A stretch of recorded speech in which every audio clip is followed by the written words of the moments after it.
Hello, everyone. Today we're going back to 2005, talking about not the very first Fantastic Four movie, as Owen will explain in a second, but the 2005 Fantastic Four. And here to help me dissect the writing in this movie is author Owen Quinn. Hello, I have returned once more to He share my he's knowledge. back. He's like the Terminator. He's just back Oh, more. I could keep coming back. I'm like Elvis. You can't no putting me down. Just keep coming. Owen has more comebacks than Elvis. You're right. So, Owen, this is not the first Fantastic Four movie. Can you explain It that to people? isn't. Yeah, so Roger Corman, the king of B movies. So if you go to YouTube, you'll see one of his movies, Humanoids from the Deep, which is a good wee film, but it's sort of like not a good wee film. Which, when you see the content of it, you go, oh my god! But they did a remake of that. But Roger had high hopes and very little money, but always produced these cult movies. So he had the rights to Fantastic Four and decided he might as well do one before anybody else or lost the rights or whatever. And it was done a very small budget. Yeah, And I mean, small, but I thought my budget was small, but his was non-existent. right. He did try, but see, this is the thing. It's all right with these things come to you when you have the money, but the imagination was there, which is what always stood him in good stead. The imagination there, the money wasn't. But you had a Mr. Fantastic whose special effects were at one point were him holding two big long wooden arms to give you the impression his arms had stretched out either side of him. Yeah, The thing wasn't bad. It was a good costume, but I sort of suspect that majority of the money actually went on the thing's costume right. because it was a man in the suit, the first man in the suit, but it never went anywhere. It was so bad that it sort of get canned. But it is floating about YouTube there if you ever want to see it. See it. Life's too short. So what if it's not that good? Go and see it so you say you've done it. Take it off your list. Yeah, yeah. Could be a bit of fun. I saw some Yeah. clips of it, and yeah, the effects are not great at all. But No. I'm curious to see what the story's like.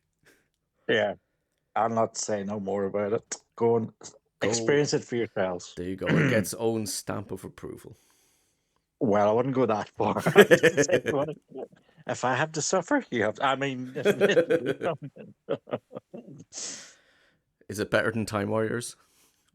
no, There nothing's better. Not even Doctor Who's better than Time Warriors. there you Doctor go. Who's done. People move over. There's a new gang in town. Come on, let's get the Time Warriors out there. Nice. Let's get it going. All Plus, right. even the first review you ever get is from one of the top guys from Amazon, and he says they don't write them like this anymore. It's sort of like, oh, okay, I must be doing something right. So let's just keep pushing that message more than anything else. There you go. Right, so we're going to dig into the Fantastic Four and we're going to try and work out is this film as bad as a lot of people say it is. Mm. And we'll go through it and we'll dig into it and see. So, first of all, I think the casting was pretty good for this movie. So, we have Yeah. Chris Evans as the Human Torch, Hmm. Jessica Alba as Sue Storm, Michael Chiklis as Ben Grimm.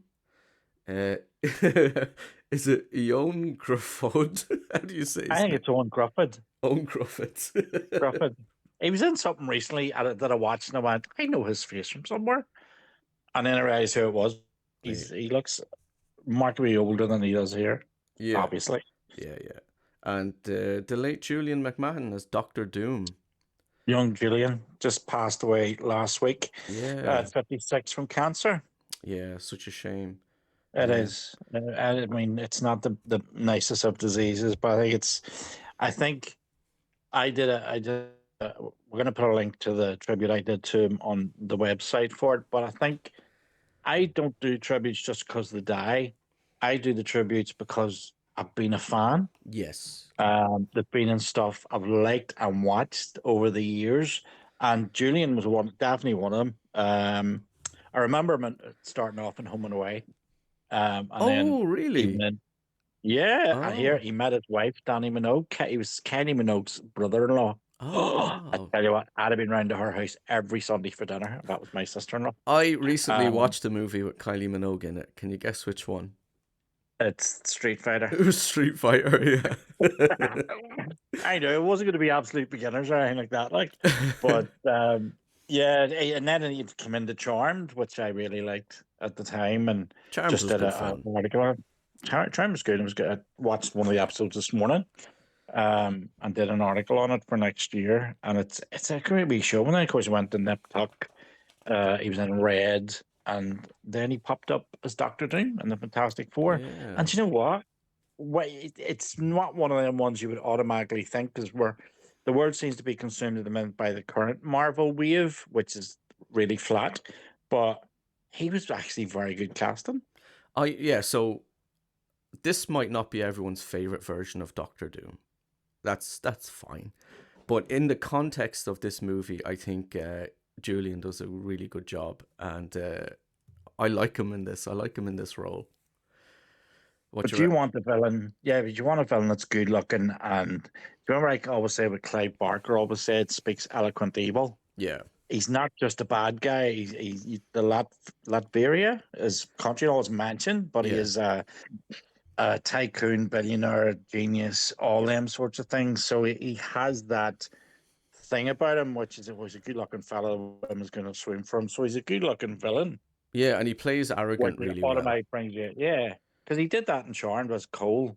Cole was originally assigned to assassinate the Charmed ones, but he ended up falling in love with Phoebe, and he kept bouncing back and forth between good guy, bad guy. That's right. And he Yeah, did it. He does it really well. I was when I was researching the thing, he said he preferred to gravitate towards those sorts of characters, villains or damaged characters, yeah, because it made it much more interesting. And he yeah, has the look, and he has the charm, he has the voice. When he comes into the movie first as Victor Von Doom, the good guy, he's just being arrogant and yeah, looking down at Reed Richards because he thinks he's a superior, all his money and technology and everything else, yeah, and he has something that Reed Richards needs. But that's a nice quality, and I don't know if this is true or just a Wikipedia thing, but there was a certain actor allegedly considered for the role of Doctor Doom back in that time, yeah. and it was Robert Downey Jr. Are you Allegedly. serious? Seriously, look it up. Wow. But I don't know where somebody's added that. No way you can adapt Wikipedia and add bits in. I don't know where somebody added that in afterwards, or is it Yeah, actually true? But it'd been interesting to see if he had it been, yeah, and then him and Chris Evans turning up as Iron Man and Captain America in the future, and now he really is Doctor Doom. yeah, yeah. So yeah, as I said, in the context of this movie, I think he's great. Mm. Even though this might not be everyone's favorite version of Doctor Doom, but we'll get into it. So right, the movie opens up with Ben and Reed going to Victor for money and to use some of his technology. Reed is explaining that a study conducted in space could advance knowledge about the structure of the human genome and help humanity. So Reed Richards wants to help humanity. And yes, he has to go to Doom for money and certain technology. Um, and we find out that Victor Von Doom might have orchestrated this. He might have orchestrated that Reed has to come to him because he might have ratted him out to NASA or something along those lines. Do you remember? Mm. Yeah. Yeah, yeah. Um, and then yeah, and then Sue Storm enters the room. So they're in this big room with Victor. It's Victor, Reed Richards, and Ben, and then Sue walks in, and then we see that Sue gives Ben a big hug, but she just shakes Reed's hand. So you see there's some kind of tension in history there already. Mm. Um, and yeah, we know, or we will find out, that Sue and Reed used to be a couple, and now Victor and Sue seem to have something going on. So we have a bit of a love triangle going on. Um, and yeah, so Victor agrees. He says, "Right, you can have my money and my technology, and uh, Victor's going to benefit from this hugely." He gives the impression that he's doing it almost like he's lower. The fact that there's a tension between Sue and Reed. it's almost as if he's doing it to wind them up and put them deliberately in the same environment to sort of watch it because he thinks Sue now fancies him. Yeah, like a power play Sort sort of of a thing. wee power play thing. Yeah, Yeah, that's what I got out of that scene. yeah, because like, so to explain Victor, like when Ben and Reed show up to his building, like they see a big statue of Victor, Mm, and Reed points out that the point of that statue is to make people feel small and inferior. So that's the kind of guy that Victor is. yeah, yeah. He wants you to feel small and superior, and he has this big statue made of himself. So Would you get a statue made of I yourself? was just about to ask you the same thing. I think I I I can imagine own Quinn Towers with a big statue of you. See. I'd be afraid now the pigeons out shitting over it every 2 minutes. So I'll have to go out scrubbing it every day. Get that statue cleaned. That golden statue over there, please. I own don't think so. owns big bronze head. Yeah, no, no, I don't know. Yeah, I think I'd leave it out. Yeah, I don't think I'd bar. I'd spend the money on another cruise. That's what I would do. They wouldn't be able to get your striking features just right. No, no, no, there wouldn't be. It wouldn't do me just. Be like one of them bad Madame Tussauds waxworks that looks nothing like the person, Some of them are horrifying looking. aren't they? I was going. Somebody get paid to do that, and like think Specsavers have a sale on. You make it over quick before they close. Right, so they're putting a team together for this mission, and we see that joining the team is Johnny Storm, and we see that Ben doesn't want to take orders from Johnny because Johnny's impulsive and arrogant uh, Twit, and what? Sorry, a twit. he's a twit exactly. So we I have a few things to say on Johnny as the film goes So on. have I. Yeah. um. So Johnny, yeah, or sorry, Ben doesn't want to take orders from Johnny. But he has to. It's just the way it is. So they're all getting ready for this mission, and then we see they have these suits made, and Sue comes in wearing one of the suits, and she's carrying the others for the other suits for the other people to put on, and we get this little bit where Reed is more interested in the suit than Sue herself, and this kind of annoys Mhm. her. She throws the suit into his face, so we get a hint of maybe like why there was tension and why their relationship fell apart. The implication being that Reed is more interested in science and technology than Sue, that kind of thing. Mm. So yeah, she's a bit miffed at that. So we're building conflict and tension amongst the team. Johnny and Ben, Sue and Reed, um, I, everyone and Doctor Doom. yeah, it's like I also thought it was a bit forced. Like some of the dialogue is, "Oh, Reed never stretches himself enough," Oh yes, yes. and Oh no, Ben no, is it's solid. Doom says you're always overreaching or you're always trying to stretch, and Yeah, something like that. And then Ben is solid, and you were like, yeah, yeah. what are How you how do you feel, doing? Ben? And he goes solid, and then Solid, Johnny or being a whatever. hothead, and then Yeah, it's sort of like I thought Johnny was a bit OTT, no harm done. I think so. We'll get into it. You know, it was almost like the love child of Victor Von Doom. Yeah, it's kind of hard That to imagine mannequin. someone like that in charge, someone that immature. Yeah. That's a Well, bit of an issue, but well, to we'll be get. honest, I have met a few in my time. There you go. Yeah, fair They can enough. talk the talk when they need to, but behind the scenes, they're exactly like that. Yeah. Um. Okay, so we see that they're up in space, and the big cloud is accelerating faster than Reed had originally calculated. So it's going to be minutes and not hours. Ours, yeah. Yeah, and the storm is potentially deadly, and Reed wants to abort the mission, but Victor wants to continue. Um, so it's kind of like a very reckless decision on Victor's part. So he should have maybe listened to Reed. We'll find out more about why he didn't want to abort the mission and stuff later on. But yeah, so Victor's reckless decision kind of causes this mess. So the cloud hits the ship, and then that's what ends up giving them their powers. Um, yeah, and as I said, yeah, it was Victor's kind of recklessness that causes this because Reed warned him, but he said no, we're going ahead anyway.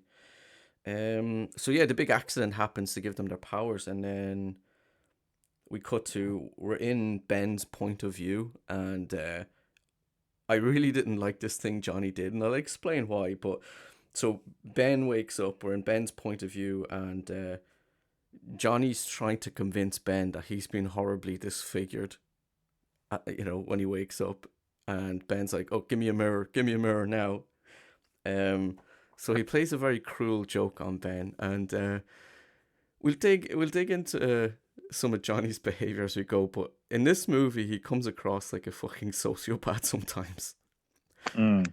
Like, But then, but then at that point, we as the audience are expecting to see Ben Grimm as the thing. yeah, so they're playing on audiences' They're playing our expectations. expectations. Yeah, Yeah, because we know he will eventually become the thing. So we think, oh, did it happen already? And it turns out there's nothing wrong with Ben's face. He gets a yeah. mirror, looks, and then smashes it. But like, what a fuck! Like, I know some of the stuff Johnny does is played for laughs and stuff, but when you actually break down what he's doing, like, it's Yeah. extremely fucking cruel.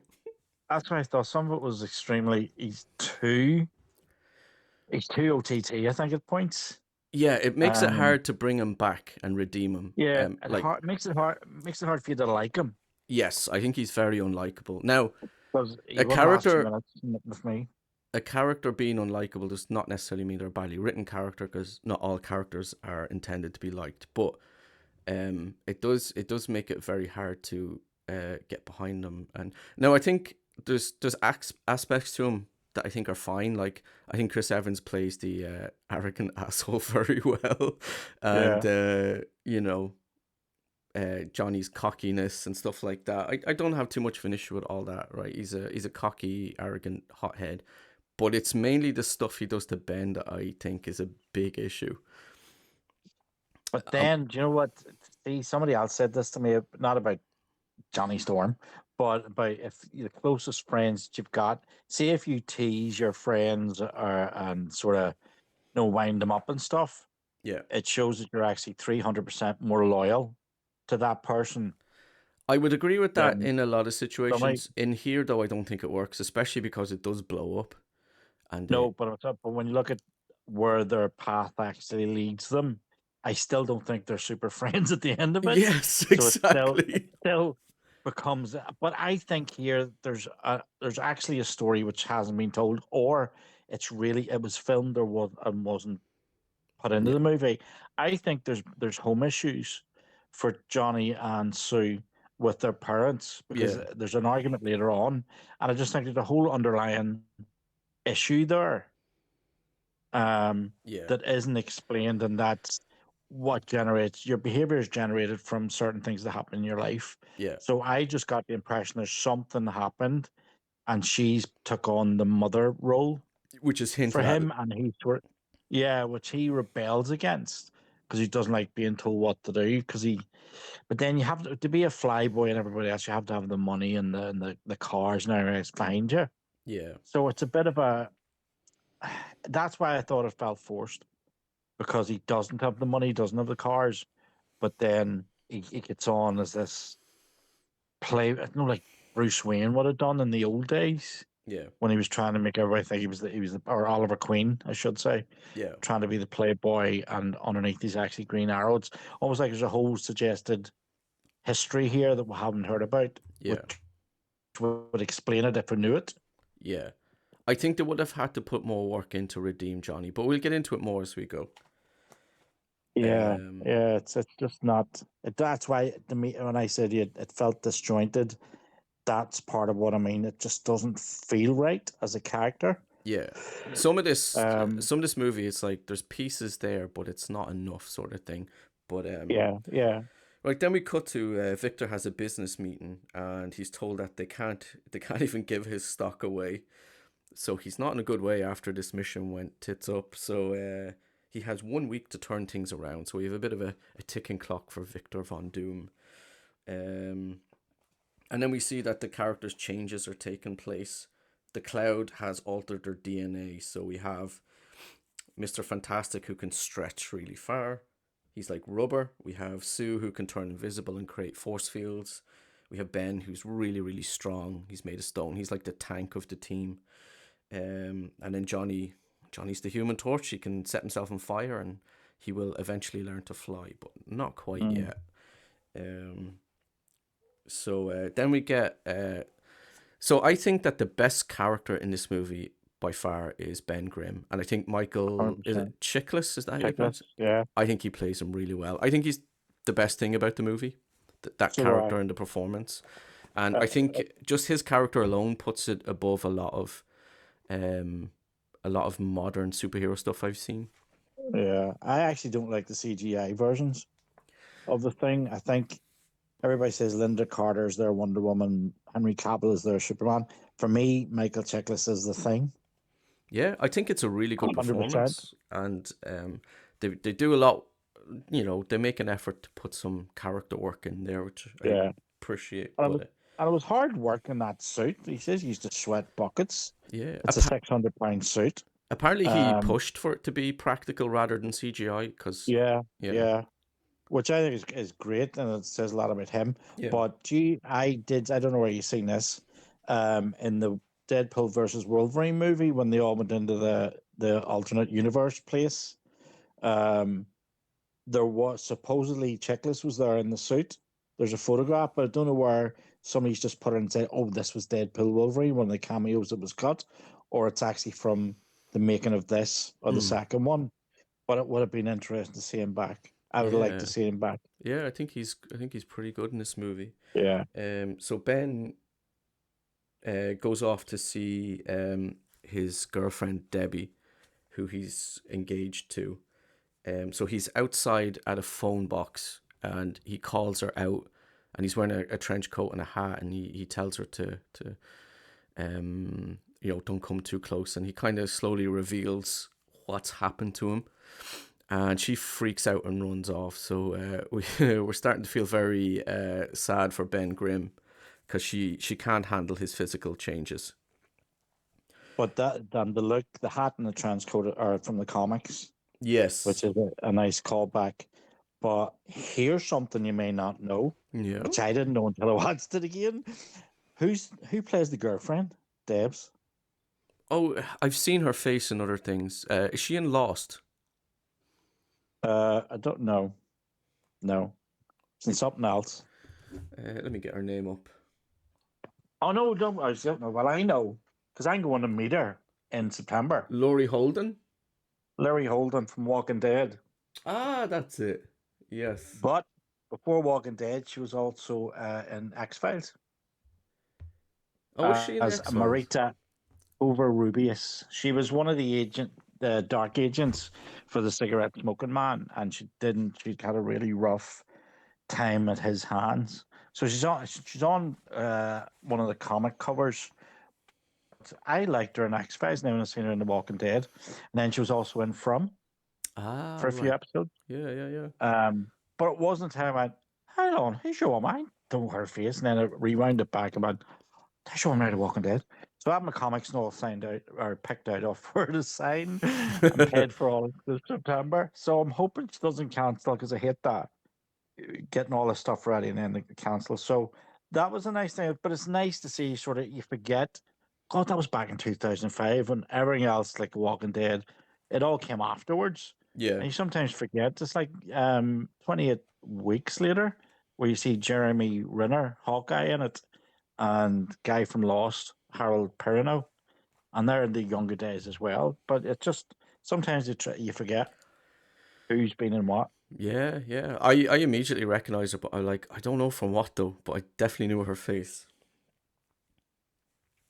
Right, so Ben is really saddened by what's happened. Like his fiance's just run off scared by his appearance. So later we see him, he's on a bridge, and he's sitting there feeling very sorry for himself, and a pigeon shits on him just to add insult to injury. Apparently, is very lucky. Oh, is it? Yeah, I don't know. Nobody's ever been able to explain that to me. Why a pigeon shitting on you is any good luck. I feel like it's So it just really like isn't. a coping mechanism. Like, it's good Uh, luck.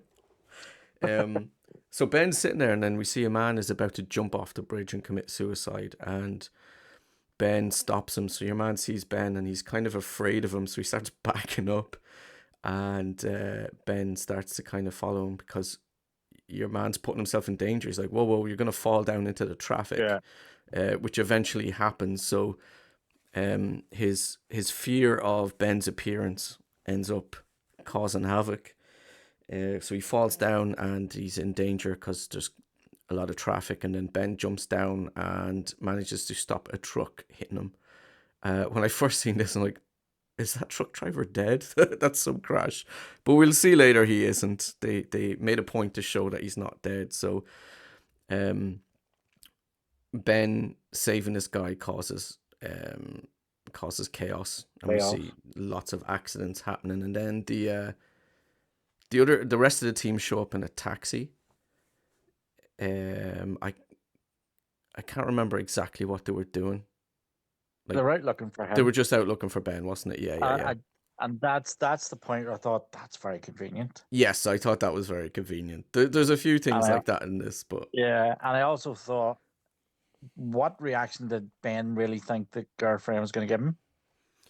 well, I was thinking like they're engaged, right? So they're supposed to be in love and close with each other. So I would have thought that she would have at least had a conversation with him and ultimately decided that, okay, I can't have a future with you like this. So, Nah, I mean, if you came no, back home, not right? Dr. Phil. If you came back home and you were suddenly made of stone, would your wife just run off screaming, or would she have a conversation with you? Probably run off screaming. Well, that's just normal for you, I guess. Yeah, well, that's normal. That's no change there. But remember, this world that we're in now has no superheroes. They're the first of their kind, if you know what I mean, Yeah. that we know of. So I just still think it's reasonable for Ben to assume that she would at least talk to him, and even if she still comes to the same conclusion. But it's all good anyway. Just right. So he gets another one, and it'll be all right. Any more fish in the sea, as they say. oh my, plenty of more stones in the ocean. You're right. What happened? Yeah. So They Ben stopped. conveniently come across him on the bridge. They conveniently come across him on the bridge. There's lots of accidents happening because Ben has caused a pile up, and this whole scene shows that like even when Ben has really good intentions, people still aren't reacting to him well, and Yeah, it just adds to his tragedy. So and he can't do good for. He can't do what for saying he can't do something for doing can't do bad or right for something. doing wrong or something like that. That's the very one. Well done. That's what you're here for, son. Keep me right in the proverb department. But I also thought, what was they were trying to get through the crowd, so they decided oh my to god, I have strip yeah. off there, and then Wait, let's go he through. could put Let's go through it from the start, right? So there's accident. Ben has caused a big pileup. A crowd has surrounded the area, and police have shown up and all this. And the rest of the team are standing in the crowd, and they're like, "Oh, we can't get past them." And then they say, like, I think this bit should have been cut. I don't know what you think, but I think it was yeah. really silly, and it doesn't. I think it was all for the sake of a comedic bit, but I think it's not funny enough, and they should have No, it just fell flat. yeah, they should have cut it out. But we'll talk about it. So, Mr. Fantastic says to Sue, "You can get past the crowd if you turn invisible," which I'm not sure how that logic works, but anyway, if we'll roll with it, I guess. So she turns invisible, but it turns out she can't turn her clothes invisible. So they conclude that she has to remove her clothes. So she starts to remove her clothes, and then she turns visible again by accident, and she's all embarrassed, and she tries to cover herself up. Then she turns invisible again and takes off the rest of her clothes, her underwear, and all that kind of stuff. And then she starts to get past the crowd. And I think this whole bit was just so unnecessary and very, very forced. Now, I did hear that this bit, I don't know if this is true, but I have heard that this bit was written in after Jessica Alba was cast. And that's a wee bit creepy. What do you reckon? Yeah, but I mean that's the thinking at the time. It was sort of like anything for the lads, if you know what I mean. Yeah. You want the juicy shit, but I sort of thought at the same time she's invisible, so you actually can't see anything. So why? I think it was to get the shot of her in her underwear. Yeah, with the bra and the panties, but it just didn't It didn't work. fit. Like No, logically, it makes the no people sense. dying here. Yeah, like Apparently, logically, it makes no sense how it plays out, and no. it was just I just felt the whole thing a little silly. But Yeah, they used that to somehow get past the crowd anyway, and then more chaos ensues. I think a car explodes. So Johnny notices there's a little girl beside a car and it's about to explode. So he runs over and holds her and saves her from the explosion. And then more chaos ensues, and they all get a chance to use their powers to save people. So we see that like Ben, who had good intentions, accidentally caused all this havoc, but then the team get a chance to start saving people. So they all get a chance to shine. Reed saves, I think it was a fireman from falling into the water. He stretches down, and Ben yeah. is holding a fire truck from falling over the edge, and Sue uses her shield to protect people. So they all get a bit of a chance to shine. I think a lot of modern superhero stuff is missing superheroes saving people. Is this something you've noticed as well? Like where there's just a lot of lack of saving people, and I like that we're seeing superheroes save people. It's like Christopher Reeve saving the cat from the tree for the little girls. No, small things like that, Mm, or like it's. I can't even think Spider-Man in the No Way Home. I don't think he saved anybody. right. And but then I've give up I on can't Marvel remember. stuff Yeah, long ago. I mean, the new Captain America technically he saves people from the Red Hulk, but there's no specific no that one person that gets saved. mm, Yeah, no, no, I actually can't think of one that comes to mind. yeah. So Bar, bar, bar, going back to Civil War. No, it wasn't Civil War. Age of Ultron. yeah, No, when they went to the city and the city was lifted out of the earth, yeah, then they were saving people. And that's the only instance I can think of mm. since that. Yeah. Maybe the bus sequence in Ten Rings. There's just been a lack of it in a lot of the modern superhero movies, Yeah, I think. But it's good to see superheroes saving good old regular folk. It's good. yeah. Um, so the crowd all cheer for the team, like woohoo! They're all heroes, and What did they do? they start cheering for the team. How did it cheer? Woohoo! That's up there with Yodel. It's there to yodel. Listen, I have to If you try and don't do know an what we're talking impression of about, a folks, crowd. I'm only one person. check out our last podcast for the famous Yodel and that sound Now, effect. I asked you never to make that sound again, and I'm wearing Yeah, but earphones, and it's right in my yeah, but ear, and it's fucking my wife disgusting. asked me. My wife asked me not to do things all the time, and I keep doing them. It's You just should you in my should listen nature. to her. I think she's correct. She is Wonder Woman after all. She is Superwoman. Right. So Ben's. So the crowd, Joe Hohen, What did you just are say? we hearing? So the crowd are cheering anyway. Just add your own cheer noise in your own head. Yay! Yay! Just one person in the crowd going, yay! That'd be me. Yeah. So the crowd are cheering anyway, and Ben's fiance shows up, Debbie. And again, it's a bit convenient that she's about, but she is. So that's just the way it is. She showed up.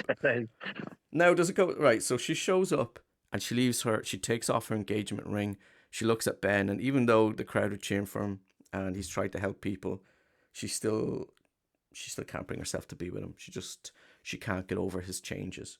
So she takes off the ring and she puts it on the ground. Now it is a bit weird because right, she the first time she's seen him, she just ran off scared straight away. But Yeah. she's still wearing the engagement ring up until now. So was she like considering maybe contacting him again, or maybe she just never thought to take it off. I don't know. But in any case, she puts the engagement ring on the concrete and walks off, as so saying basically that it's over. I can't be with you, and it's all really sad for Ben. And Ben, he goes over to the ring and he can't pick it up because his hands are big stone hands. And this was a neat little bit. Like so Owen, what is an engagement ring? That's right. An engagement ring is a symbol of love, and Ben is unable to pick it up off the ground, and it's beautifully tragic. And I thought, well done, movie, well done. What you reckon? I was laughing. You're mean. You're as cruel as Johnny Storm. Well, first of all, when you sit and look at it, go, right, okay. I remember going to London years ago and it was cold. I had to buy a hoodie. And I put my wallet, sitting on the stall in front of me, says, don't leave your wallet there. Somebody will nick it. And I went, excuse me for reading. But I just thought, you've just put a diamond ring on the road in New York and not one has tried to steal it for a start, Yeah. which they would do. You can't leave nothing down. But picking is, I'm sort of like, why would you even just leave it on the ground? Why don't you just hand it to him? Because I know it's to show, oh, he's inadequate as he can't do, he's got the big fingers thing. But at the same time, it makes him look a bit useless, if that's the right word. And sort of, I don't know you about might be that. right in what you did, because if he can't even, how can he love someone if he can't even pick up a ring off the road? Well, he shouldn't have threw it in the freaking road first place. Right. It just, again, this one of these moments you sort of go, why is that? That's just doesn't feel right. Which in the movie? Yeah, and the movie just didn't feel right. You just put it down. It just. Well, she It didn't want to doesn't go sit near right with him, I me. think. I think she just wanted to place it down and run. I know, but like seriously, who just puts the ring in it? Most of them would keep it and sell it. I mean, maybe. But Maybe she's just but like it that. just didn't feel. It just didn't feel right. I don't mind it. I don't mind that that's what she chose to do, to put it down and run away. But she was running away for an audition for The Walking Dead. That's what she's doing. Yeah, maybe. She got it. Was her Best audition decision she ever made. placing a ring on the ground? It's like, you got it. She's like, I Probably. can nail this. Wait and you see, I've done this before. Like, you put whole jeweler shops on the ground and Walking Dead, and nobody will steal it. It's nobody alive. So afterwards, they're all checking out the team. They're being checked out by medics and stuff, and Ben's sitting there, naturally all distraught over what's just happened. Like he's having a really fucking tough time as Ben Grimm, and Johnny's sitting beside him, and we get another thing that's like, it's just there for a bit of laughs. But when you consider, so what Johnny says is, he just turns to Ben and goes, "Where are your ears?" And like, yeah, you might get a chuckle out of it, but with everything this guy's just gone through, and you make a joke about his ears, and he makes more jokes about his appearance, and it gets worse and worse as we go. I think it's just such a shitty thing to do. What do you reckon? But Johnny Storm is a shit. He's not likable in this at all. Well, if it wasn't for the stuff with Ben, I wouldn't mind that so much, because if he's an arrogant asshole and he's not like, you There's know, a difference between arrogance and cruel. Exactly, yeah. I think it just comes across like he's just no empathy for this guy. And But again, maybe for me, I was actually thinking about this earlier as well when I watched it. Maybe there's another story there between him and Ben. Yeah. Do you know what I mean? It's almost like there's all this stuff that would explain why he gets on like that. Yeah. Maybe he was jealous. Ben was higher up than him at some point, and he was jealous, or something happened between them. This is his chance at revenge. You just don't know. It just feels wrong. It does. That's it. It just feels wrong. And like, yeah, like, I mean, you can have a character who's arrogant and hot-headed and all this, but yeah, it's just coming across as like really cruel. But I got the feeling that a lot of it is just for a gag or a laugh, but they're not thinking too much about the actual implications of what's happening. And I think that's what it is. Yeah, because it's, I mean, at the end of the day, you do have a tragic aspect to this. Everybody still looks human.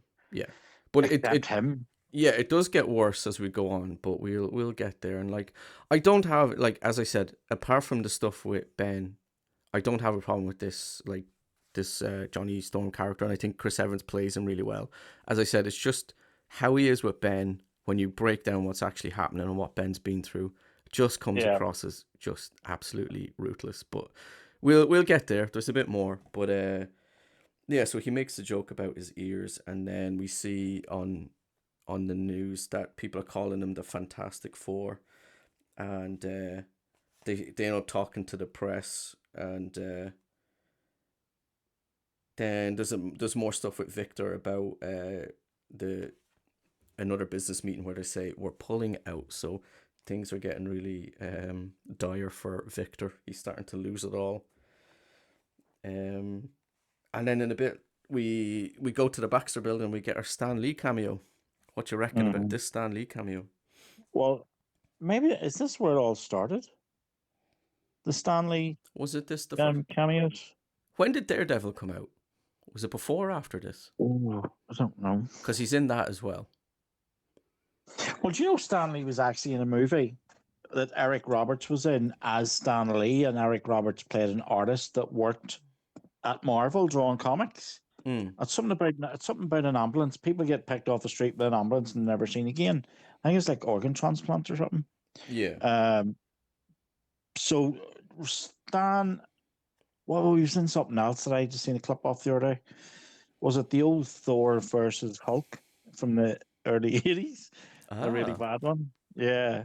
Um, I think he was a member of the jury, or it was the trial of the that's Incredible Hulk, right. Yes. and he was one of the jury members. It was during a So I dream stand, sequence, I believe. yeah, huh? It was during a dream sequence, I believe. No, it was when Bruce Banner was on in the witness box Yeah, because but it caught him and he was being accused. was that not a dream sequence where he starts? I can't remember for sure, but I thought Oh, I don't know. we'll dig into that. um, But at least to say, Stan started a wee trend himself, like so. Everybody thought, and just it's sort of one of them things you think it was started with Iron Man and all them, but it was actually had already been there in the past. hmm. Oh, Daredevil was 2003, Okay, so it was before this. so that was before that. Yeah, Matt Murdock stops him from stepping out into traffic. I actually remember very little about Daredevil. You know, I do plan on covering that one because I think it will be interesting. But but we'll stick yeah, with Fantastic Four for the moment. yeah. And yeah, at the end we'll give our thoughts about how it stacks up with the rest of the Marvel universe. When you consider all the Marvel movies that have been made, where does it land? But we'll get there. So at the Baxter Building, Victor tells Reed to find a cure.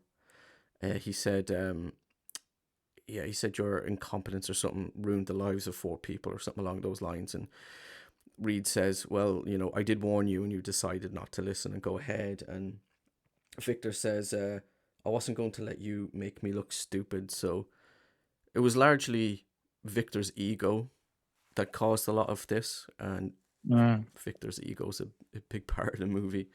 So yeah. he didn't want Reed to make him look stupid. So he didn't want to.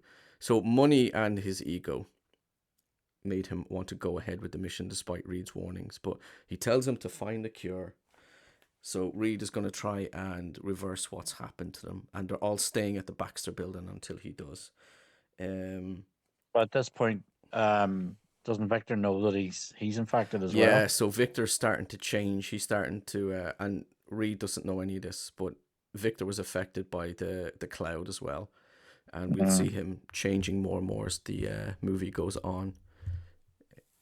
And then so Reed is doing tests on everybody, and he's doing a test on Johnny to see kind of the extent of his How hot? powers.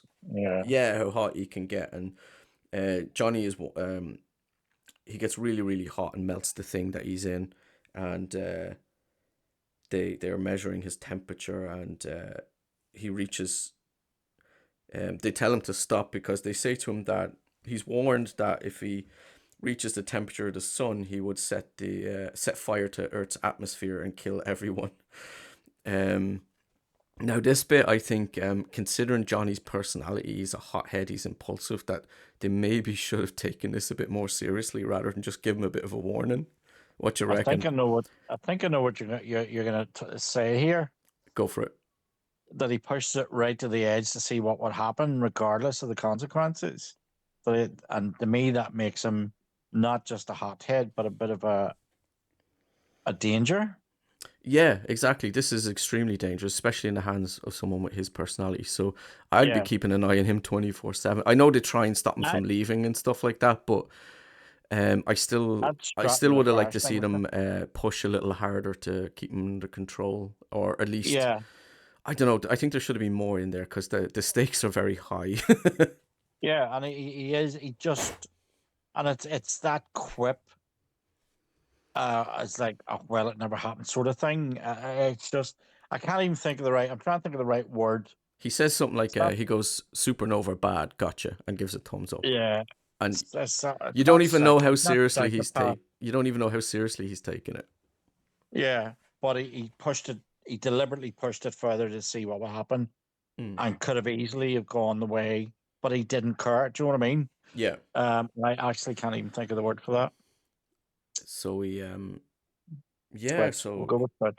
if Johnny loses control, it's Yeah. disastrous.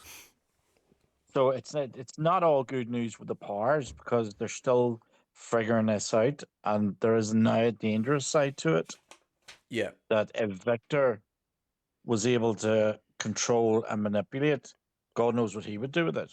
Yeah. Yeah, exactly.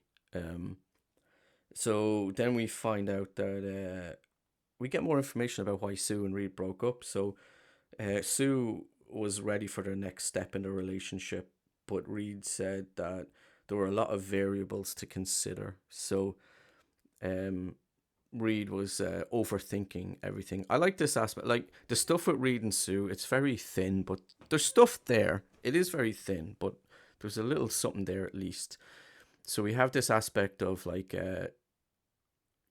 Reed's tendency to overthink things was impeding his personal life, and he will have to learn to kind of stop overthinking things and just go with it sometimes. So in terms of the relationship between him and Sue, Mm. so it's thin, but there's stuff there.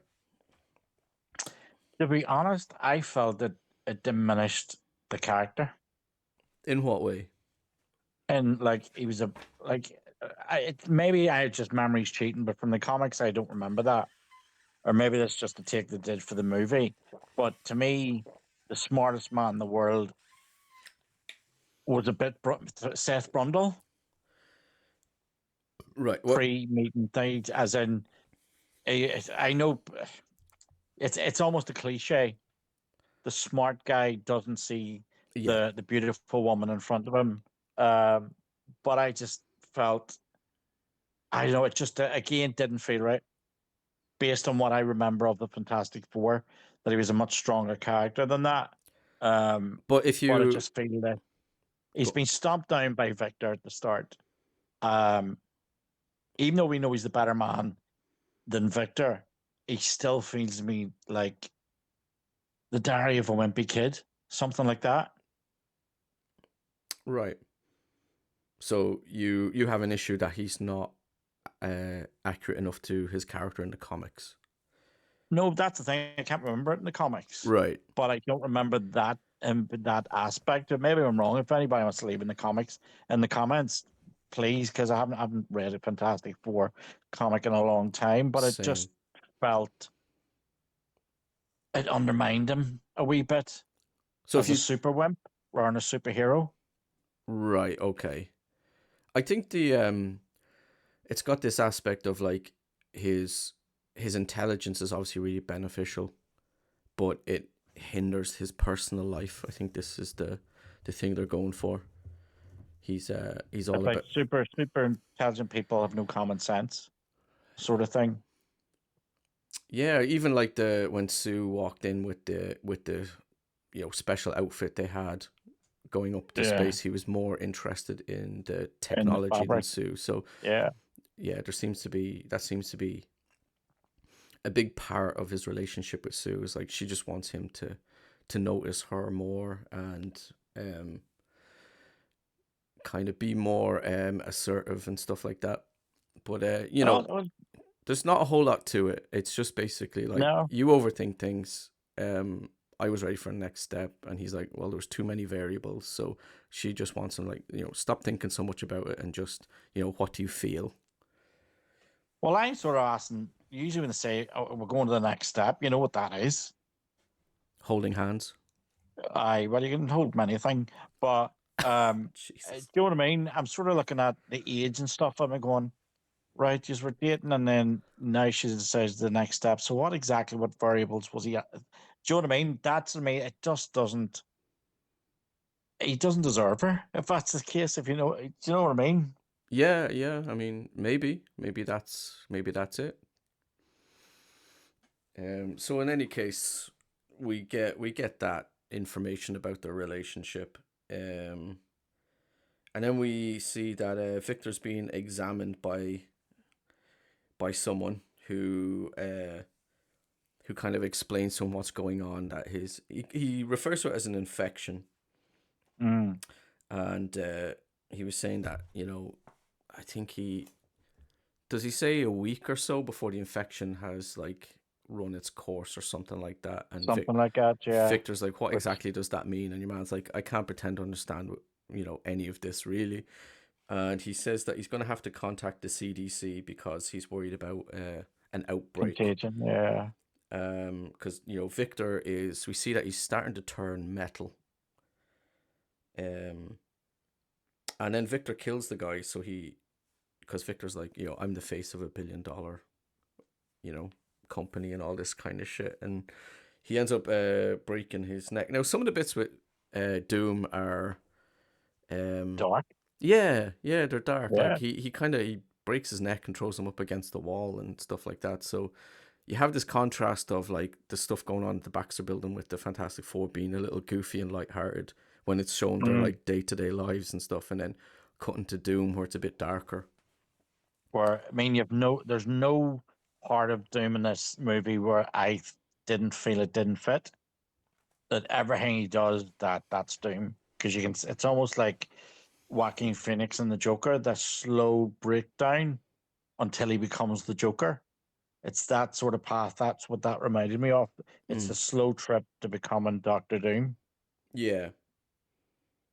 And then we see that Reed is in the Baxter building, building a machine to fix everyone, and so he's working hard on that. And then we see Victor in a car park with one of the businessmen, and Victor he can shoot electricity out of his hands now, Mm, and he just burns a hole right through him. And I thought, oh, that's pretty gruesome. Like, that class. for a movie like this, that was pretty Yeah. gruesome. So yeah, I liked all that kind of stuff. Did he not? Did he have gloves on or something at this point? Was it his hands Yeah, I think he was covering burned to himself. metal, Yeah, and had gloves on, but he still be able to fire that electricity bolt? yeah, yeah. I think so. Yeah, I think he was covering himself up. Um, your man even he made a comment about, oh, you should go back to Latveria and start over or Yeah. something like that. So we get a little tease of Latveria, which is where Victor Von Doom is from. Mm-hmm.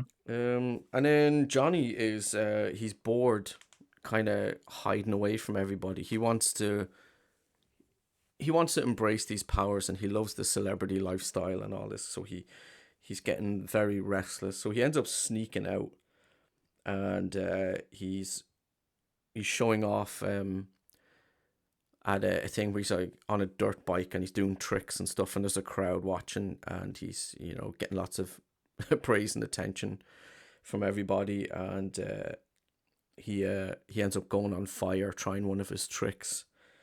He still can't fly yet, but it's something he's working on. Another thing I like to do is they show a little bit of their day-to-day lives, what it's like with these new powers. So you have Ben trying to like pick up a knife and fork, and he can't, and Reed Richards stretching for bog roll and stuff like Yeah. that. So and shaving, like he stretches his face and shaves. So I thought it was a neat little touch, just showing what their day-to-day lives are like, how they can It utilize their. also shows that they're adapting to it pretty well. Yeah, So So they're after, getting used to it. It's not the end of but it's not the end of the world for Reed Richards and Sue and Johnny, but it's still that element of Ben, when are you gonna turn me back? Because I can't even do the simplest thing, lifting the fork. yeah, exactly. And then so when Johnny's finished showing off on the bike, he's talking to, was it a news reporter? I think it's the news reporter. I Yeah, and Yeah, he tells everyone their superhero names. And again he pokes fun at Ben. Um, I think someone goes, "And what do you call that thing?" And he's, "That's exactly it, the thing." Was that the bit? thing. Was that when he said Yeah, that? Yeah. yeah, yeah. Which again, considering Everton Ben has been through, I think is a really shit thing to do. I mean, Ben has said in this movie, like he was talking to Sue, and he was like, he was saying that I can't live like this, and he's struggling with his physical changes. He's just lost his fiance. He says to Sue, "I can't live like this," and then you have someone like Johnny who's like just Constantly ripping them apart. just ripping him apart, and he he ends up calling Ben a monster. He goes, "Well, I didn't turn into a monster," and I thought, "Oh man, you're just an irredeemable piece of shit at this point." Like, Yeah, I think they got, but I think that just shows how badly it's written in that character arc because they don't know how far to take it. yes, I think so. Like, if you were Ben in this situation, like you'd be like, "I'm gonna beat this fucker's face in." Yeah, but you remember that Johnny also showed him the action figure, and when you Yeah, pull the string of the action figure, it says it's clobbering time. yeah, Do you know what I mean? So it's every opportunity, every excuse to attack Ben, and like at the end of the day, when Ben turned into the thing, his bed collapsed. So everything that he has, everything in his life has to adapt to this new state of being for him. yeah. You couldn't even get in the elevator with the team, Yeah, so you have the that's whole. right. Couldn't get an elevator out, and the bed collapsed. So everything is a struggle. It's almost a disability. Mm. It could be an allegory for a disability. So anybody makes fun of disabled people, um, I just think they went Jesus, way too far, and I think way too a far. lot of it is supposed to be just comedic beats and all that. But like, Yeah, as I said, when you break it's down what's not. going on, like everything that Ben's been through, and you have this guy just with no empathy, no sympathy, and just poking Uh, at him, and even calling him a monster. You have someone who's supposed to be, you know, he's at least friends with your sister, and you called him a monster. I'm like, fucking hell. and like again, I have to question: is there something deeper between them for this I for don't this amount I don't of know if they're supposed to sort of be, attack or if they're just trying to that, force that should? tension, or if they're just trying to Yeah, come up with for comedic. me, there should have been something in there to say, okay, this is why the Yeah, Johnny is so he thinks he's got off lucky compared to what Benny has. yeah, Um, but to me, that should have been something personal in there from before the change that might explain it. Because this stuff is here for, and it doesn't just happen. Stuff like that in real life happens because something has happened to trigger it in the past. yeah. But they don't give enough about any of that, No, and he no, they just comes don't. across as like a sociopath. Yeah, Like you're talking about a guy who said, "I can't live like this," and Johnny's aware of a lot of what's happened to him, and he still carries on like this. I think it's going too far, and I don't think they do enough to bring the character back. But no, if you like this version of Johnny, well, that's fine. There are we some don't. aspects to him I like. Like he does have some funny bits outside of the stuff with Ben, and he could have Do been you a really good character. But I think again, ever, this just kind of this just ruins him for me. it's like even when the nurse is taking his temperature, goes, "You're hot," and he goes, "Oh yeah, so are you." It's sort of, come on, that's so Yeah. that's amateur writing. Mm, Do you yeah. know what I mean? And I Yeah. suppose it's something somebody would do. I mean, I'd probably do it too. Mm, But I just thought, at this point in the movie, you're still getting on like yeah. that. I think with better writing, this could have been a fantastic, no pun intended, version of Johnny Yeah, Storm with Chris Evans, yeah, and this sort of attitude, but just better written. Um, yeah. but yeah, like even like we have a bit later where Ben says like I want to be invisible. He's saying to Sue like I'd love to be able to turn invisible like you because he feels like a sideshow. Um, and yeah, they're really piling it on Ben. And then Ben goes off to a bar, and he, people are giving him looks and stuff, and the barman goes, "This is Ben Grimm. He's a hero, basically, or something like that, isn't he?" He fills him in Yeah, on exactly who Ben first Grimm guy in is. space or something. Yeah, and you shouldn't be like, you should treat him a bit more respect. And he orders a drink, and then he picks up the shot glass, and it smashes because Ben is just so strong. He's still getting used to his power. Um, but then that's where we meet Alicia. So Alicia is a blind woman, and Yeah, she comes over to Ben, and she kind of asks, "Can she feel his face to see what he looks like?" So she goes to him. Being different isn't always a bad thing. And he said, "Well, if you could see me, you might disagree." So she asked to see him by feeling his face and stuff like that. Um, so she's given him the message that being different isn't always a bad thing. So log that in the L brain. Um, and then Reed and Sue are sort of getting back together, which is fine. It's like, all right, that's grand. They're getting back together. As I said, their relationship is quite thin, but it is what it is. So, and then plus coming to the end of the movie, so they have to get together. yeah, we have to get there. And then Doom manipulates Ben. So he kind of says that Reed is stalling because he wants to spend more time with Sue, and Reed had promised he like wouldn't rest until he changes him back to normal. So, you could say that maybe Ben was a bit too easily manipulated, but I guess considering everything he's been through, you could Very reasonably great. conclude that he's maybe jealous, seeing them two fall in love with everything he's lost. Yeah. So Ben gets like really riled up, and he goes to the Baxter building, and he sees Sue and Reed having a good time, and then a fight breaks out in the building. So yeah, Ben is pissed that Reed is taking too long, and himself and Reed get into a fight, and Ben ends up leaving the team. And then Johnny and Sue get into an argument, just like you were saying about like the mother figure, like Yeah. um, basically stop acting like my mom or something along those lines. And he says that you're all jealous of me or something like that. So yeah, that's that's kind of that. So like yeah, a bit more with them two might be nice just to flesh out all Yeah. flesh out their dynamic a bit, but If um Johnny had been the second sibling, the child that nobody wanted or nobody paid attention to, and now he's got all this attention, that would sort of go towards explaining it. But there's nothing. Yeah, Nothing. yeah. A lot of the character stuff. There's stuff there, but a lot of it is very thin. But Yeah. I appreciate that there's at least stuff there, because a lot of the recent superhero stuff I've watched, they're not even like really trying to No. put stuff in there. So No. it's It's it's awful. already a leg up on that just by the fact that they're putting stuff in there. But and then because of everything that just happened with Ben, Reed is going to try the experiment prematurely. So Reed is willing to risk his life to try and put Ben back to normal because he's seen how badly he's affected by this. So that's a neat little character bit for Mr. Fantastic. So, I disagree because to me, he's just been shamed into doing it. Because Ben's right, he hasn't put the effort in. I don't know about that because I feel like Reed has put a lot of effort in. He is spending time with Sue and whatever, but he can't like literally work 24/7 on it.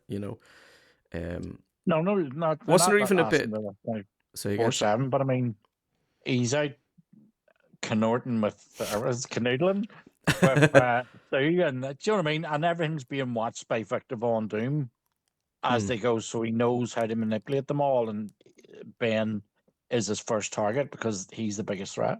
yeah, Victor wants to get rid of Ben because he sees him as like the big bodyguard of the Yeah, team. but But Reed should have caught that on. I I don't know if it's reasonable to say that Reed wasn't working hard No, I, to I to am. to. I was there. You were, I seen him. oh I no! seen him. Oh, I wouldn't like to work for you. He spent more time in the snooker hall than he did working on that machine. He was in Cardland looking I love you cards for free. I seen it. You'd be one of these people who dock wages for going to the toilet or something. Oh no, I love an alcoholic visit because you like can go for it. You can let on your way for ages. No way some places time you for going to Yeah, the toilet. yeah, Well, that's not what I like mean. that. Like it's I would say, you know what, good luck to you timing me, and no, I'll dare you take any money out of my wages because I hate to tell you, bladders and bowels do not come with frickin' timers. yeah, yeah, exactly. It takes as long as it takes, and that's it. It happens when it happens. It happens when it happens. There you go. It's like true love. It just happens when it happens. It does. Where are we now? So yeah, then Ben and Victor are alone in the Baxter building. Doom says to one of his men, "Bring Ben here," and Victor uses his abilities to give the machine more power and change Ben back to how he normally was. Um, and then Victor attacks Ben, so he changes him back to human and then attacks him to try and take him out of the picture. Mm. And then he attacks Reed, who shows up, and he captures Reed and ends up taking him off. And then we see that Doom has bound Reed to a chair and he's frozen him. And he's like, "Let me give you a science lesson. What happens when you freeze rubber and all this kind of stuff?" And that's a pretty horrific scene in itself as well. Where he's tied to a chair and he's freezing. I thought that was pretty, for a Well, movie like see, this, it was pretty grim. yeah, it could have been, but they didn't push it that far. They But didn't, when he but said, what, why I was sitting watching it, at this point I'd lost all faith. Um, so he says, "What happens when you freeze rubber?" All I could think of was he wouldn't know because he didn't get that far with Sue. oh Jesus Christ! I'm Do you know what I mean? I don't even No. I don't even know what you're thinking right now. Well, I am. He shit and said it. We're going to the next stage. What's that? Please go back to Biology 101, the birds and the bees. Yeah, but I just don't know how that fits into freezing rubber. I'm not sure. Freeze rubber? What do you use a rubber? Yeah, I know that, but like that, I think the bigger issue is that they're both scientists and he shouldn't have to be explaining any of it to him. But okay, Okay. I My get what you're version's more getting at. fun. But I get what maybe you're I getting. should do it. Maybe I should do a Roger Corman and do a version of ourselves. Right. So moving on. Where am I? I lost my place. All right. He was being frozen with rubber. Yes. Frozen with rubber? How does that Well, work? you know what I mean. His rubber was frozen. You just have rubber on the mind now. You can't even think. All right. No, let's go. And yeah, so Victor has gotten a bunch of stuff to help. I liked this where Victor's collecting items that might help him against these specific people. So he's thinking it out. He's like, what could I use to take down Reed? What could I use to take down Johnny, etc. So he has a heat-seeking rocket, and he fires it at the Baxter building, and then Johnny jumps off the building, sets himself on fire, and he gets the heat seeker to follow him. So he has learned to fly. He's mastered the art of flying. Now, I think, right, although this is quite on the surface a heroic moment with just 1 second, I just have to pause for just 1 second. All right, I'm back. Sorry about that. So on the surface, it's a real heroic moment. Johnny jumps off, masters the art of flying in a really stressful situation, and then he gets the heat seeker to follow him, and he ends up disposing of it relatively safely. But given the character that we've learned that Johnny is, I feel like a lot of his actions are kind of motivated by arrogance and ego rather than heroism, if you know what I mean. That's just because of the way he's written. Now I could be wrong about that, but what do you think? We'll see. It feels like it's more done out of arrogance and cockiness rather than the need or want to be heroic. See, I'm going to go the opposite. I think he actually finally decides to become the hero because he knows like it's a missile, people could die, and it's sort of hitting him. But it's just against that convenience. Well, see, normally I'd agree that this is your heroic moment, your kind of redemption moment, but just because of the character he is, I still just because of how he's written, I just get the impression it's done more out of arrogance. Oh, look what I can do, sort of thing. Yeah, but that's because he's been OTT so far. Exactly. He's been relentless. Exactly. So that's why it doesn't gel with you. Yes. but he happens to learn to fly and becomes a hero just in the nick of time. Do you know what I mean? Yeah. It's that they're not thinking about the script. They're sort of like, it's almost as if they're making up to go along, sort of thing. Yeah, I just don't think It's they like what thought it would out. appeal to kids? What funny thing would appeal to kids? Mm, It's to me that's that sort of thinking. yeah. Yeah, I think a lot of the gags are like that. Like, what'll be a funny moment here and there, but like everything your Yeah, character does says who he is, and yeah. he does not come across as a very good person at No, all. So, he's not I fantastic. think in a better written movie, this would have been his big heroic turnaround sort of moment. Just 1 second. I just have to pause again. Sorry, folks. Hold on. Back again. There's just some shenanigans going on in the other room. It's all good. Nicholas sorting it for me. All That right. Joe Rogan doesn't know how to put up with us. We're just amateurs. We are. We're just. You'd like a page out of Joe Rogan's bank book, wouldn't you? I wouldn't say no. Well, don't worry. At one point, I thought I was going to have to get up there and shout down the stairs to shut up Yeah. because one of them shouting up the stairs. I'm like, it's not my family's not even here. It's the other ones. Right. Yeah. Yeah. Yeah. No, it's just My I was son's my son's distracted. in Africa. Oh well, I hope he's having fun. Right. So what the fuck are we talking about? Right. So Johnny Johnny had just Storm. decided to become a hero. Yeah, Um, I think we were saying that but it like was just so bad, and it didn't fit with the arc throughout the movie. yeah, I think it could have all been done so much better. Yeah. Well, funny enough, in the other Fantastic Four that everybody hates, seems to be a trend here. Um, Johnny isn't written that particularly well in that one either. Right. I don't know Okay. whether you've seen it or not. Yeah, it does. I He just haven't watched not. it It's yet. not. I watched it, but it's. I think the consensus is out in that one, but it just seemed to be a Johnny thing. I don't know whether they know how far they can take him Yeah. to the edge without being unlikable. And I think in this instance, they went too far. It's And a then when he it's a tricky. redeems himself, it's too late. Yeah, I think it's a tricky balancing act. Like how far do you go before you can turn someone around? As I said, I don't think just because a character is unlikable means they're badly written. The whole point of certain characters is that they are unlikable. So it's just like when you look at Johnny as a person, I just don't like him as a person. That doesn't necessarily mean he's a badly written character, but I But I think he is. I think Probably he that. yeah, I think in this instance Mm, he's not very well written, and no. I don't think they're thinking out enough about his actions. So yeah, he gets rid of the heat-seeking missile.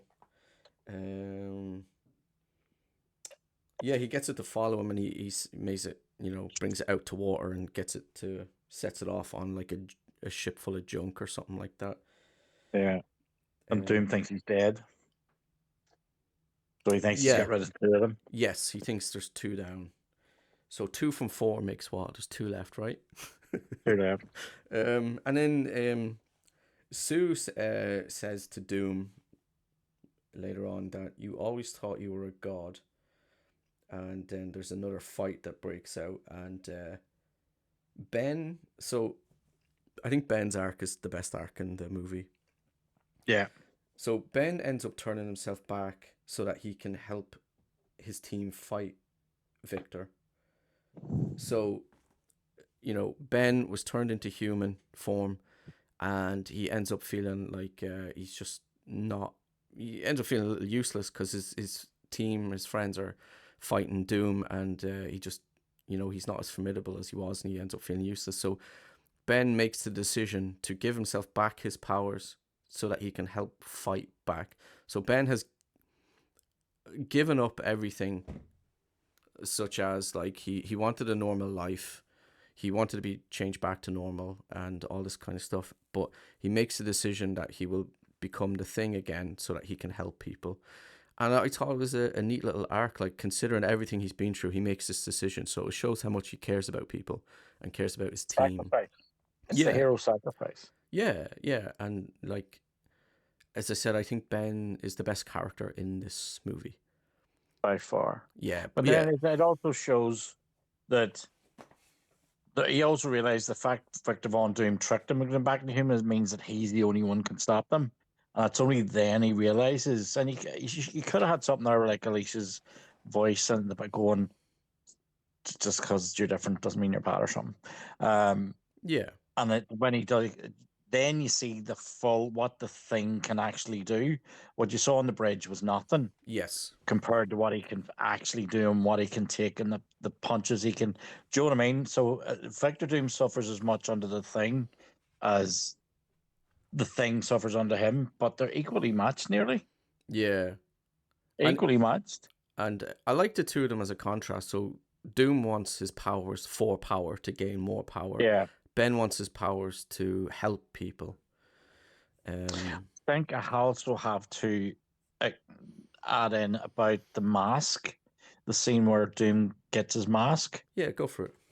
Remember, the mask that mask was given awarded to him for contributions to the betterment of mankind, and how ironic now it's going to be to the detriment of mankind. Now he's got his powers, and this mask completes that outfit of his. That's a And when great. you see, yeah, That's when you see Doom as Doom, finally you go, holy shit, Julian McMahon really is Doom.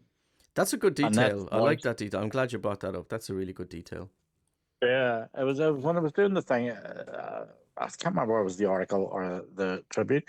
I noticed that. I went, oh, what's that wee plaque say? Oh, contributions to the thing. But it mean even with that electronic voice, you go, that's Doctor Doom. Yeah. And anybody that argues it isn't, no, it is. That's him. It's a free for all. Yeah.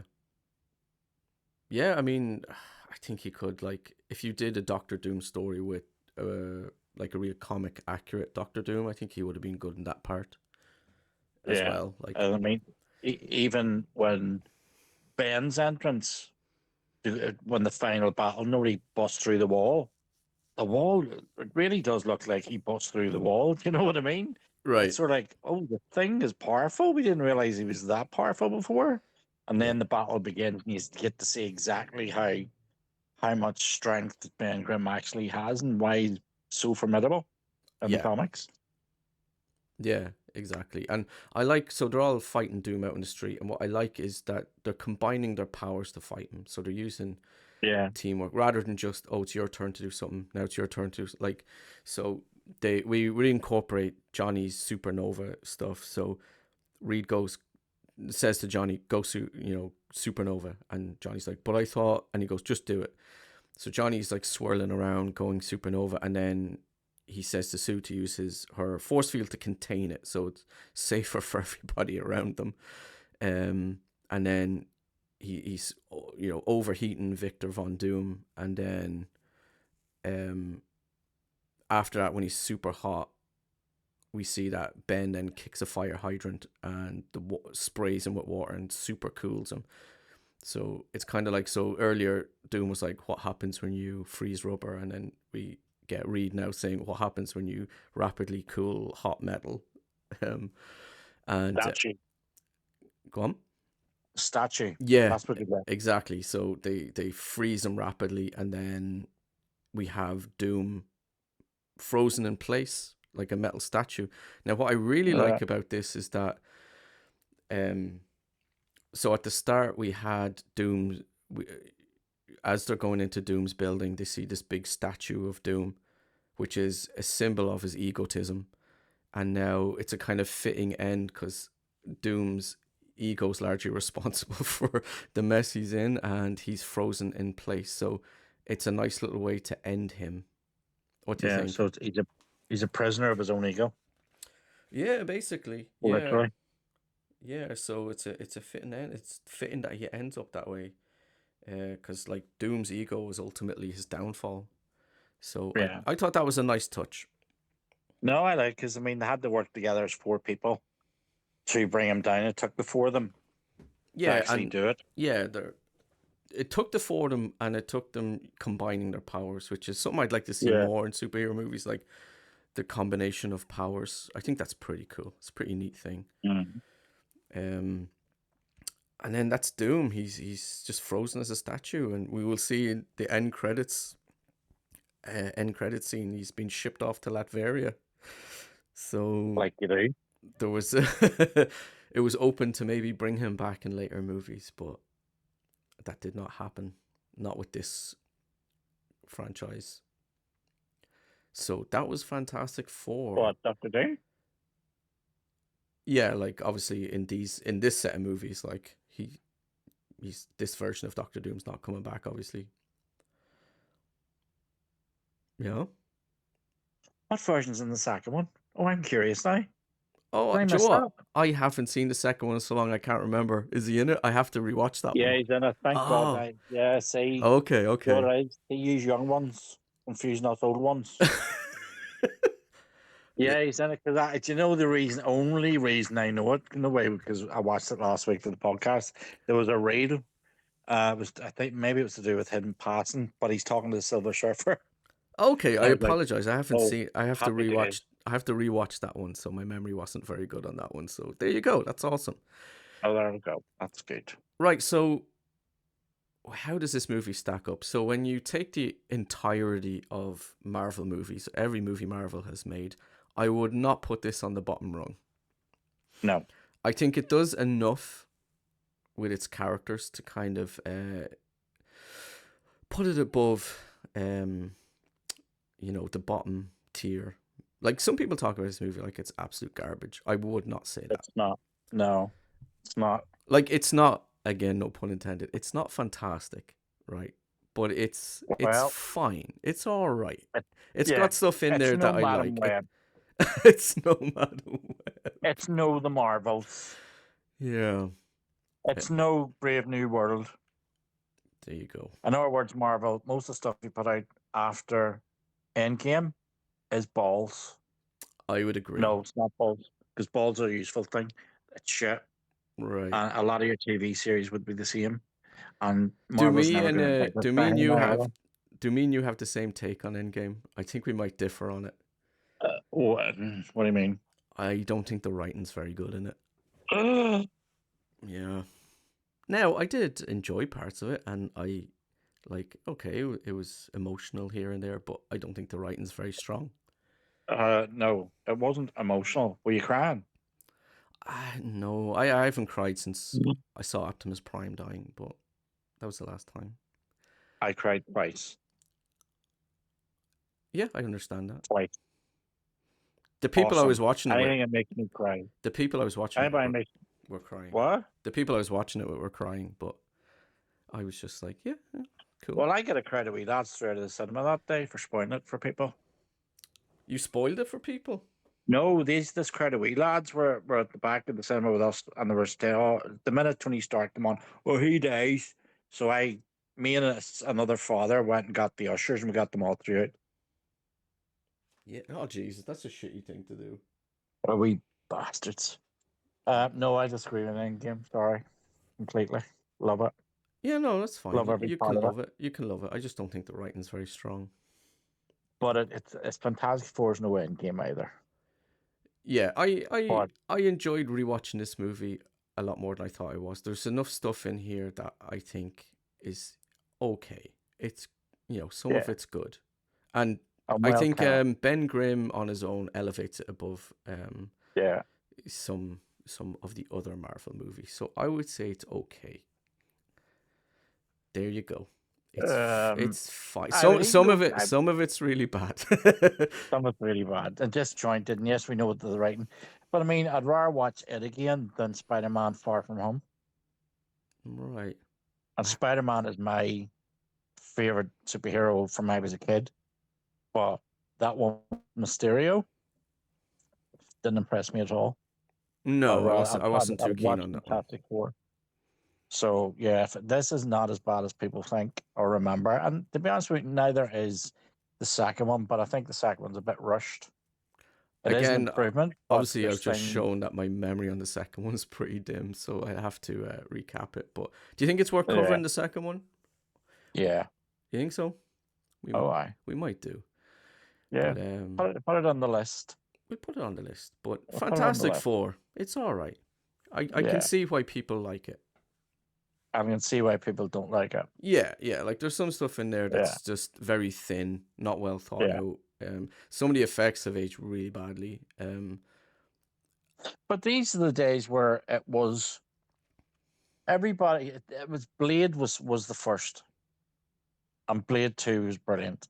Blade 3 wasn't that good. So they No. were building on this universe. So you had Daredevil, and then Fantastic. It was very early days for superhero movies because there's never in a world with the Fantastic Four or Daredevil is going to be as R-rated as Blade.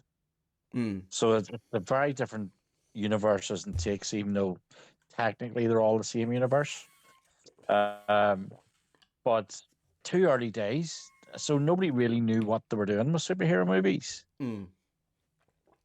Yeah. But for a first attempt, sure, well, just class as the first attempt to go the first multi superhero team, it was grand. Would this have been the first one, a multi-team? That's interesting. I think so. When did X-Men come There out? was one X Men. But was X Men not separate though? Sony or something, was it? Right, okay. But I don't know. I never look at see who makes these bloody things. yeah. I just watch them. Oh no, well, oh no, it's 20th Century Fox, year 2000 for X Men. So I'm wrong on that too. Yeah. Um, So yeah, but Fantastic I Four. wasn't impressed by X Men either. Well, we might cover that. Don't give away too many of your thoughts in one video. You know what I mean? Yeah. So it's like that's what I'm saying. It's the early days, so they're still learning and growing. Really, what we have now, well, not now, Jesus, no. Everything we had right up to Endgame is because of movies like this. Mm. So the see where it went wrong, the see where they could have done better. Yeah. Improve on the writing and all that kind of stuff. Yeah. And it is a hard thing. I think juggling a lot of heroes in one movie is a tricky thing to do. Yeah. It's easily, and do you know what? When you mention that, there's no part of the movie where one doesn't get left behind. They all have an equal share in the movie. Well, maybe not equal, but they all have some sort of share in the movie. Yeah. But yeah, as we said, Ben Grimm is the best part of the movie, and his character work is pretty decent. There are some other writing issues and some stuff that needs to be fleshed out, some stuff that's just outright bad. But yeah, give it a go. Watch it. Go for it. If you haven't watched it, watch it and let us know what you thought. Yeah. And keep in mind all those little details. Right, Watch that's Fantastic in Four. honor of Julian. There you go. There's your reason to watch it. Say that again? Watch it in memory of Julian McMahon. Yes, there who you go. I think was very good in this movie. Awesome. He was Dr. Doom. Dr. Doom. There's another one.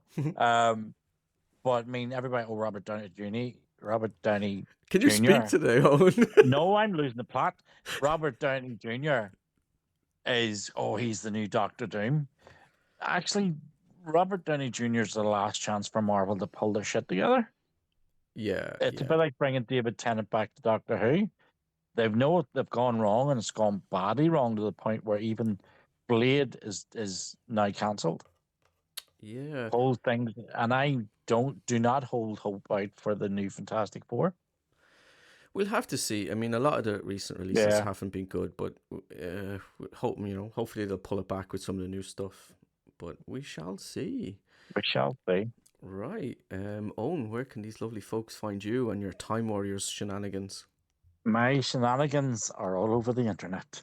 Before Owen starts raving about himself, if you like this, I always forget to say this. If you like this, don't forget to like. I can go to other podcasts and be insulted, you know. No, because we love you talking about yourself, but thanks very much. We just have to do this bit first. My favorite subject. So if you liked listening to us talk about Fantastic Four, don't forget to like. Stretch out your stretchy arms. Like Mr. Fantastic, hit that like button.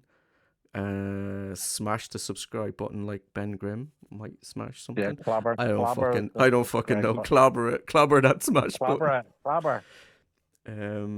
He says that in this movie, doesn't he? He says it's clobbering time. He does, yeah. Apart from the time toy. when he busts through that wall, and then you go, that's the thing. The thing's here. He's finally here. It's clobbering time. Bang. There you go. Go for it. Which is done very badly in the Fantastic Four, but we'll talk about that some more time. I'm excited to cover it. So yeah, like, comment, subscribe.